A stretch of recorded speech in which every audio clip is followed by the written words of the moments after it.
అన్యాయం లేకుంటే చనిపోయిన పిల్లలకు అందరూ న్యాయం జరుగుతుందా? సమస్యను ఎట్లా రకంగా క్లియర్ చేసుకొని సమస్యను పార్లమెంట్లో డిస్కస్ చేసి ప్రతిపక్షంగా హోదా పాటించాల్సిన రాహుల్ గాంధీ ఇవాళ దేశ భద్రతకి ఒక క్వశ్చన్ మార్క్లా తయారైపోయాడు. అసలు నిజంగానే మీరు అసలు మాట్లాడుతుంటే నిజంగా మాకైతే చాలా ఇబ్బంది అవుతుంది. ఇదే రాజీనామాలు చేయాలంటే ఇందిరాగాంధీ నుంచి మొదలు పెట్టుకుంటూ వస్తాను. నువ్వు వినన్నా ఇప్పుడు ఇందాక మాట్లాడిన శివకుమార్ అన్న కాంగ్రెస్ వాళ్ళు వినండి. ఇదే రాజీనామాలు చేయాలంటే మీ ఇందిరాగాంధీ కాంచి రాజీనామాలు చేసుకుంటూ రావాలి. ఆ రోజు ఓడిపోయినప్పుడే హైకోర్టులో హైదరాబాద్ హైకోర్టు రాజీనామా చేయమంటేనే చేయకుండా ఎమర్జెన్సీ పెట్టిన దుర్మార్గమైన కాంగ్రెస్ పార్టీ మీది. ఇవాళ మీరు బీజేపీని క్వశ్చన్ చేసేంత స్థాయి అన్న మీది. మీరు ఆగండి. మీరు మాట్లాడినప్పుడు అన్న మీరు మాట్లాడినప్పుడు నేను మాట్లాడలేదు అన్న. మీరు మాట్లాడినప్పుడు నేను మాట్లాడలేదు అన్న. మీరు మాట్లాడినప్పుడు నేను మాట్లాడలేదు అన్న. మీరు మాట్లాడినప్పుడు నేను మాట్లాడలేదు. మీరు మాట్లాడినప్పుడు నేను మాట్లాడలేదు. నన్ను మాట్లాడియండి. రాజీనామాల గురించి మాట్లాడితే చెప్పినా నేను. శివకుమార్ గారు మీరు మాట్లాడలేదు. మీరు కాసేపు ఆగండి. చెప్పండి శివకుమార్ మీరు క్లారిటీగా వినండి. మీరు ఏదైతే మీరు మాట్లాడినప్పుడు నేను మాట్లాడలేదు. నేను ఒక్కటే విషయం చెప్తున్నా. రాజీనామా గురించి మాట్లాడారు కాబట్టి నేను మాట్లాడాను. ధర్మేంద్ర ప్రధాన్ రాజీనామా చేస్తే ఇవాళ సమస్య క్లియర్ అవుతుందా? ఆల్రెడీ నరేంద్ర మోడీ గారు ఆల్రెడీ పార్లమెంటు స్టార్ట్ కాగానే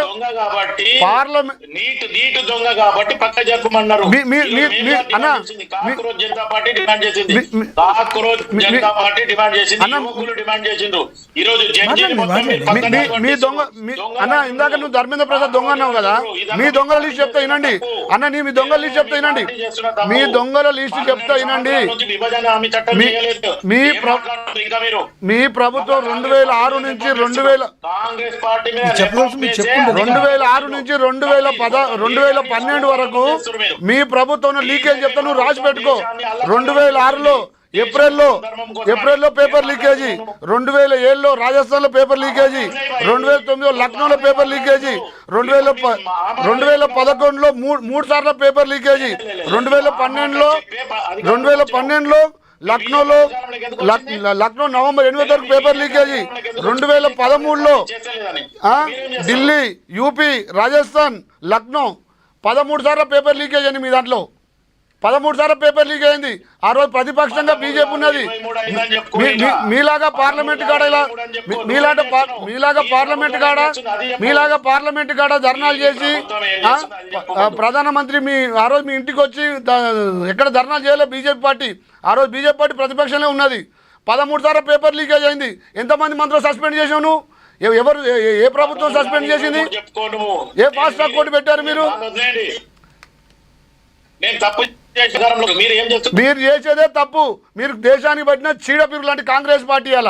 ఇలా కాంగ్రెస్ పార్టీ విద్యార్థులను వాళ్ళ భవిష్యత్తు ఖరాబ్ చేస్తున్నారు. మీరు వాళ్ళకి కావాల్సిన వాళ్ళకి ఏం అన్యాయం జరిగిందో వాళ్ళ జరిగిన నీట్ ఎగ్జామ్ లో జరిగిన అన్యాయానికి ఇలా నరేంద్ర మోడీ గారు ఆల్రెడీ ఫాస్ట్ ట్రాక్ కోర్టులు పెట్టిండు. దానికి కావాల్సిన ఇమీడియట్ యాక్షన్ తీసుకోమని చెప్పడం జరిగింది.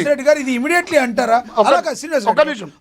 పార్లమెంట్ స్టార్ట్ అయిన రోజే జేపీ నడ్డా గారు వచ్చి వాళ్ళతో మాట్లాడిండు. మళ్ళీ నెక్స్ట్ డే వచ్చి అమిత్ షా గారు మాట్లాడిపించారు. అసలు ఎవరి మాటలు వినకుండా దేశ విద్రోహాలు తీసుకొచ్చి పోలీసు వాళ్ళని కొట్టించుకుంటూ అసలు ఇది ఒక రాజకీయ వాతావరణాన్ని ఒక విద్యార్థుల విషయాన్ని తీసుకొచ్చి రాజకీయంగా ప్రయోగం పొందాలని మీరు చూస్తున్నారు. అది మీ సాధ్యం కాదన్నా. రాహుల్ గాంధీకి చెప్పండి. ఆయన కొంచెం ఆలోచించమని చెప్పండి. ఇది ఓన్లీ విద్యార్థుల సమస్య, రాజకీయ సమస్య కాదు. విద్యార్థుల కోసం మీరు విద్యార్థుల కోసం పార్లమెంట్లో లొల్లి పెట్టుకోండి. పార్లమెంట్లో నిలదీయండి. పార్లమెంట్లో మీకు టైం ఇస్తున్నారు. పార్లమెంట్లో మాట్లాడండి. ప్రతిపక్ష హోదా ఉంది కాబట్టి మీకు తర్వాత మీకు అది కూడా ఉండదు. ఇది లాస్ట్ ప్రతిపక్షం మీకు. ఇక తర్వాత కాంగ్రెస్ పార్టీ ఉండదు నెక్స్ట్ ఎలక్షన్ వచ్చేవరకు. కనీసం ఇప్పటికైనా కొంచెం జ్ఞానం తెచ్చుకోండి. జ్ఞానం తెచ్చుకొని విద్యార్థుల భవిష్యత్తు ఖరాబ్ చేయకండి. విద్యార్థుల భవిష్యత్తు ఖరాబ్ చేయకండి. మీరు విద్యార్థుల భవిష్యత్తు ఖరాబ్ చేస్తుంది ఇలా కాంగ్రెస్ పార్టీ. 70 ఏళ్ళు 80 ఏళ్ళు వెళ్ళి కాంగ్రెస్ పార్టీ భారతదేశాన్ని నాశనం చేసింది. మా నరేంద్ర మోడీ గారు బీజేపీ వచ్చినాక ఒక స్థానానికి ఒక్కొక్క స్టెప్ డెవలప్మెంట్ చేసుకుంటే పోతే మీకు కళ్ళు ఓరవట్లేదు. ఏదో ఒక రకంగా తీసుకొచ్చేసి ఏదో ఒక అవకాశం తీసుకొని విషయం విద్యార్థులది. కాక్రోజ్ పార్టీ జనతా పార్టీ వాళ్ళు ఎవరో విద్యార్థులు పెట్టుకున్నారు, వాళ్ళు ధర్నా చేసుకోవడం ఒక్క నిమిషం నేను చెప్పేది ఒక్కటే రోజు పర్మిషన్ అడిగి అన్న జంతర్ మంతర్ కాడ ఒకటే రోజు పర్మిషన్ అడిగారు. నేను చెప్తానండి, క్లియర్ డాటా ఇస్తాను మీకు ఇప్పుడు. జంతర్ మంతర్ కాడ ఒకటే రోజు పర్మిషన్ కు టైం ఇచ్చారు. ఒక్క రోజు నుంచి వాళ్ళు 20 రోజులు ధర్నా చేస్తూనే ఉన్నారు. పార్లమెంటు స్టార్ట్ అయినాక పార్లమెంట్ చర్చకు టైం ఇస్తామంటే పార్లమెంటు స్టార్ట్ అయిన ఒకటే నిమిషంలో మీరు లొల్లి పెట్టుకుంటే పార్లమెంట్ స్పీకర్ ఎట్లా టైం ఇస్తాడు? అన్నా మీ ఇంటెన్షన్ అంతా దేశాన్ని నాశనం చేయాలి. ఏదో రకంగా వాతావరణం క్రియేట్ చేసి ఏదో ఒక రాజకీయ లబ్ధి కోసం ట్రై చేసింది తప్ప మీ జీవితంలో కాదు. ఇలా జనాలు అంతా జనాలు ఎవ్వరు ఎడ్డిగా లేరన్నా. మామూలు వాళ్ళకు కూడా ఇలా సెల్ ఫోన్లు ఉన్నాయి. ఆడ ఏం జరుగుతుందో తెలుస్తుంది, దీని వెనక ఎవరినో తెలుస్తుంది, ఏ శక్తులనో తెలుస్తుంది, ఎవరెవరో ఎక్కడి నుంచి వచ్చాలో ఎవరెవరు ఫండింగ్ చేస్తున్నా కూడా తెలుస్తుంది. అలా మీరు అనుకుంటున్న దీనితో క్రెడిట్లు వస్తుంది అనుకుంటున్నారు, కానీ మీకు ఉన్న 99 సీట్లు కాక 50 సీట్లు కూడా రావిగా. మీరు రాసి పెట్టుకోండి మీకు కొంచెం కాంగ్రెస్ వాళ్ళకు కొంచెమన్నా సిగ్గుండాలన్నా. ఇక్కడ ఇచ్చిన కాంగ్రెస్ వాళ్ళకు కొంచెమన్నా సిగ్గుండాలి. ఇక్కడ ఇచ్చిన హామీలు గాలికి వదిలేసి సిగ్గు లేకుండా ధర్నాలు చేస్తున్నాడు మీ బట్టి విక్రమార్క. మీకేం సంబంధం అండి? మీకేం సంబంధం అంటున్నా? వాళ్ళు ఢిల్లీలో మాట్లాడుకుంటూ జంతర్ మంతర్ కాడ పార్లమెంట్ లో మాట్లాడుకుంటారు. ఇక్కడ రైతులకు ఇచ్చిన హామీలు లేవు, ఇక్కడ వర్షాలు లేవు, నీళ్లు లేవు, కళ్యాణ లక్ష్మి లేదు, ఇక్కడ ఏ వసతులు లేకుండా నువ్వు ఇలా ధర్నాలు చేస్తున్నావు. ధర్నాలు చేయడానికి డబ్బులు ఉంటున్నాయి మీ దగ్గర. రైతుల బాధలు పట్టించుకుని డబ్బులు ఉండవు, పింఛన్లు వేయడానికి డబ్బులు ఉండవు. ఇక్కడ ట్రాన్స్పోర్ట్ వాళ్ళు నిన్న ధర్నా చేస్తున్నారు హైదరాబాద్లో, ఒక్క మంత్రి కూడా స్పందించలే. కానీ మీకు ధర్నాలు చేయడానికి మాత్రం రాహుల్ గాంధీ మోయడానికి మాత్రం ఎగేసుకొని వస్తున్నారు. కొంచెమన్నా ఉండాలన్న మీ పార్టీకి మీకు ఆలోచన. మీరు మాట్లాడుతుంటారంటే అన్నా నేను ఒకటి చెప్తున్నా, మీరు విద్యార్థుల కోసం పార్లమెంట్ లో మాట్లాడండి. విద్యార్థుల కోసం పార్లమెంట్ లో మాట్లాడండి, రాజ్యసభలో మాట్లాడండి, శాంతియుతంగా ధర్నాలు చేయండి. కానీ ఇలా పోలీసు వాళ్ళని కొట్టడం ఇలా గేట్లు దోసుకొని పోవడం అది కాదు ధర్నా అంటే. ఏం చేసిందన్నా? 1250 మంది చచ్చిపోయిన తెలంగాణ ఉద్యమాలు. అప్పుడు ఎందుకు రాజీనామా చేయలే మీరు? సోనియా గాంధీ ఎందుకు రాజీనామా చేయలే? మన్మోహన్ సింగ్ ఎందుకు రాజీనామా చేయలే? చెప్పు. మంచోళ్ళని పక్కన పెట్టి దొంగలను రాజ్యం వెళ్తుర్రీడా. నీట్ ఎగ్జామ్ ఫెయిల్ అయింది అందరికీ బాధాకరం విషయమే. అది ఎవరికైనా అన్యాయమే జరిగింది. ధర్మేంద్ర సస్పెండ్ చేస్తే నీకు ఈ సమస్య క్లియర్ అవుతుందా? ధర్మేంద్ర ప్రధాన్ సస్పెండ్ చేస్తే ఈ సమస్య క్లియర్ అవుతుందా? మీరు చెప్పండి. మాట్లాడేటప్పుడు అర్థం చేసుకొని మాట్లాడాం. మీరు చేసిన చిట్టా చూడండి, 13 సార్లు పేపర్ లీకేజ్ అయినాయి. 13 సార్లు పేపర్ లీకేజ్ అయింది. 13 కాదు భయ్, 26 చెప్పుకో. కానీ నువ్వేం చేస్తున్నావు? అధికారంలోకి వచ్చిన దేశం ఎంత క్లిష్ట పరిస్థితిలో ఉంది. ఇరాన్ అమెరికాలు యుద్ధాలు జరుగుతున్నాయి, మనకు ఫ్యూయల్ రావట్లేదు. 100 సమస్యలు దేశానికి.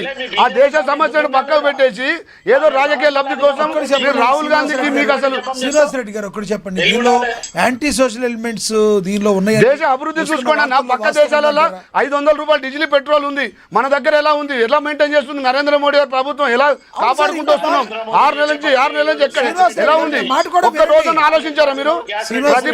ప్రతిపక్ష హోదాలు ఉన్న రాహుల్ గాంధీ ఒక్క రోజన్నా కనీసం ఏంది దేశ పరిస్థితి ఏంది, మనకి ఎలా వస్తుంది, మన ఎగుమతి ఏంది, దిగుమతి ఏంది, దేశ పరిస్థితి ఏందని. కాక్రోజు జనతా పార్టీ వాళ్ళు ధర్నా చేస్తున్నారు, వాళ్ళకి మీరు మద్దతు ఇవ్వండి. కానీ మీరు రోడ్డు మీద అవసరం ఏమున్నది మీకు? ప్రతిపక్షంగా మీకు పార్లమెంట్లో సీట్లు ఉన్నాయి కాబట్టి పార్లమెంట్లో కొట్లాడండి. అసెంబ్లీ మీకు మద్దతు అంటే ఎట్లా ఇస్తారు? ఒక ధర్నా చేసినప్పుడు మద్దతు అంటే ఎట్లా ఇస్తారు? ఒక కుర్చీ మీద కూర్చొని ఇస్తారా? ధర్నా అంటే రోడ్ల మీద కొట్లాడు కాదన్నా. ప్రధానమంత్రి ఇంటి ముందర ధర్నా చేయడం కాదు. ధర్నాకు సపోర్ట్ చేస్తున్నాం కాక్రోజ్ జనతా పార్టీ, ధర్నాకు కాంగ్రెస్ ఏది కొత్త పక్క దేశాల నుంచి, బంగ్లాదేశ్ నుంచి, మయన్మార్ నుంచి శక్తులు తీసుకొచ్చి కూర్చోబెట్టడమా? రైట్, నేను మళ్ళీ మాట్లాడతా 12 మీతో. సంవత్సరాల నుంచి మీరు అధికారంలో లేదు. శివలాల్ గారు మీతో మళ్ళీ మాట్లాడతా. మనతో ఇంకో గెస్ట్ ఉన్నారు. అన్నయ్య అన్న సమస్య అన్న ఒకటే అన్న రామ్మోహన్ అన్న గారు ఇందాక కూడా మీరు మాట్లాడినారు. సమస్య విద్యార్థులది. దానికి సమస్యకు విద్యార్థులకు 3 రోజుల నుంచి జేపీ నడ్డా గారు, అమిత్ షా గారు, ఇవాళ ప్రధానమంత్రి గారు కూడా దానికి రెస్పాండ్ అయ్యారు.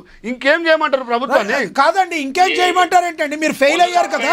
మీరు ఒక్క నిమిషం ఫాస్ట్ ట్రాక్ పెట్టమని చెప్పారు. ఒక్క నిమిషం ఆగండి. సార్, మీరు చేతులు కాలిపోయాక ఆకులు పట్టుకుంటారా ఏంటి సార్? లీకేజ్ బాధ్యులము కఠిన శిక్షించమన్నాడు. అవును సార్, ఫాస్ట్ ట్రాక్ కోర్టులు పెట్టమన్నారు. కనీసం మీరు రాహుల్ గాంధీ మోడీ గారి ట్వీట్ కు రిప్లై చేయలేని పరిస్థితిలో ఉన్నాడు. అంత దద్దమ్మ మీ నాయకుడు. ధర్మేంద్ర ప్రధాన్ గారైనా దీని మీద ఏం మాట్లాడతారు? సమస్య పరిష్కారానికి మీ